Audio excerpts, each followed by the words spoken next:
Selamat pagi, perkenalkan nama saya Livia Margareta Sitinjak, program studi Administrasi Bisnis kelas AB 3C di Politeknik Negeri Medan. Baiklah, pada kesempatan ini saya akan menjelaskan mengenai kebijakan harga maksimum. Apa itu kebijakan harga maksimum? Kebijakan harga maksimum adalah suatu penetapan harga yang ditetapkan oleh pemerintah terhadap suatu barang, yaitu penetapan harga tertinggi dari suatu barang tersebut. Mengapa itu dilakukan? Supaya nantinya konsumen terlindungi dan penjual tidak semena-mena dalam membuat harga di pasar. Namun ini adalah suatu langkah pencegahan dari pemerintah ketika hal itu terjadi. Namun akan timbul masalah baru ketika harga maksimum yang ditetapkan oleh pemerintah lebih rendah dari harga keseimbangan pasar.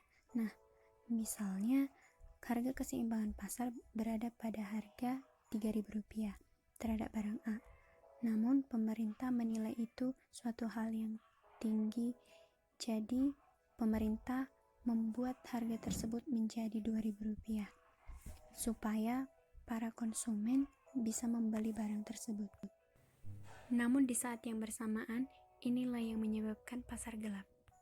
Ketika itu terjadi, harga turun, maka akan timbul permintaan yang banyak atau QD lebih besar dari QS, di mana nantinya supply akan lebih sedikit terhadap permintaan, sehingga para penjual mencari kesempatan ini untuk membuat harga yang lebih tinggi di pasar dengan lebih tinggi dari harga yang ditetapkan oleh pemerintah, yaitu harga maksimum.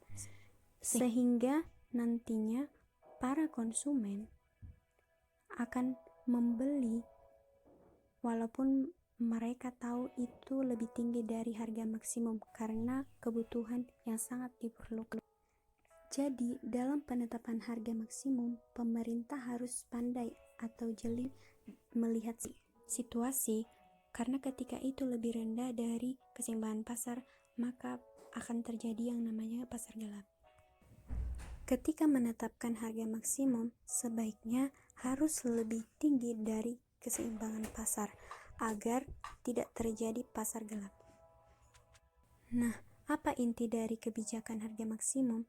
Inti dari kebijakan harga maksimum adalah supaya konsumen terlindungi dan dari segala kebijakan-kebijakan yang dilakukan oleh penjual atau pasar terhadap suatu interaksi pasar yang terjadi pada saat itu juga.